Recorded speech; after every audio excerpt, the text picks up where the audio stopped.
In your personal and professional journey that you've been on, what's your experience been with money, fame, and power as you've been around these types of people? Yeah. So, I really wanted to be John Mayer. That was my goal whenever I was, this is 15 years ago. I just thought I was going to be the guy in the lights. And, I think that the way that we are all seeing this is because the one message that we are hearing is that this is the way to, find that success. So if you think about it, though, and I want to make this is a very important point. These things, money, fame, power, the spotlight, that is not the problem, actually. The problem is often our intention. And so what I talk about in the book is we're up against what I call the spotlight mindset, this unhealthy desire for attention and recognition. So when I wanted to be John Mayer, I wasn't actually trying to do all of that to make people's lives better. I just wanted to be famous. I wanted people to know my name. And so what I've learned, though, is that there's a group of people who I call the secret society of success that are just showing me a new way to live and a new way to define success. And so some of these people that I've been really inspired by, it doesn't seem like they're really trying to, make themselves more known. And one of my favorite stories, you have Tim Cook, right? So Tim Cook is now the CEO of Apple, but before that, he was COO under Steve Jobs. So Steve Jobs passes away, and Tim actually becomes the next CEO. He was the one that Steve had been grooming for that position.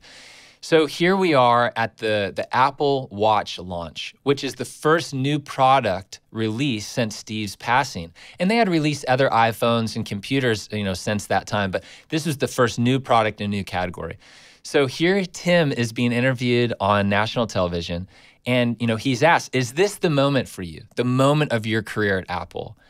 And what would you expect Tim to say? If you were Tim in that moment, how do you respond?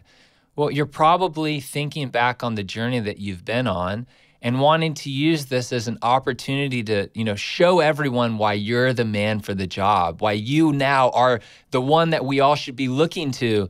What's amazing is he doesn't respond that way. So when asked, is this the moment for you, the moment of your career at Apple? He says, it's a moment for Apple. I don't really think about myself that much. Wow. So that is for me, getting to hear these stories of these people in the secret society that are actually given opportunities like that to revel in the spotlight. And in fact, they choose another path. That's so inspiring to me. So I've been on this journey from wanting to be the next John Mayer, wanting to be famous, to, oh my goodness, maybe there's another way. And this is very important here. The people at the top, the CEO, these people can be in the secret society just as every other kind of supporting role and supporting player. So what separates those in the secret society, it's not a position on the org chart, it's actually the posture in which they do their work. And so here you have the CEO of one of the largest companies in the world modeling the way of the secret society by not needing the credit. So I've been on this path of redefining success, and I'm actually trying to head more towards the Michael Collinses of the world, the Tim Cooks of the world, and defining success and doing my work a little bit more in alignment with what they have modeled for me. Wow, that's incredible. Yeah, when you can take the ego out of the picture and focus on the impact and the influence that you can have, that's when you can become a world changer instead of just a household name, which is what most people are going after. Yes. It's just that fame. So people think when they get to this mountaintop, when they get there, they're going to have everything. They're going to have happiness and fulfillment. And yet a lot of the times we see this with celebrities all the time, it's not there. Why do you think that is? I think for a lot of us, we just need to ask, what is it that makes me happy? And there's this study that was done at Harvard. And what they did is they studied people, through their adulthood, from the time they were in college all the way up until, some of these people who were in this original study that launched the 1930s, they've been studying these people their whole lives, and they've been tracking crazy amounts of metrics, looking for trends, and really it's the world's longest study on happiness. And because of the fact that it's been going on for as long as it has, they have so much data to really show what is it that does make people happy. And what they found is regardless of these people's financial position, the jobs that they had, what they've discovered through this study was that relationships keep us happier and healthier. So we might think that it's money, fame, power, but actually it's relationships. So one of the ways that we can live in the way of the secret society is through this idea of like helping others win. What if, instead of thinking about things through the what's in it for me perspective, constantly be asking like, okay, what am I going to get out of this? What if we ask a different question? And I learned this different question when I heard Andy Stanley, who's an amazing communicator and leader, speak at a conference in Atlanta. And he said, when we're trying to find our purpose, when we're trying to find meaning, we shouldn't be asking questions like, what's in it for me? We should actually ask this instead: who am I here for? Mm.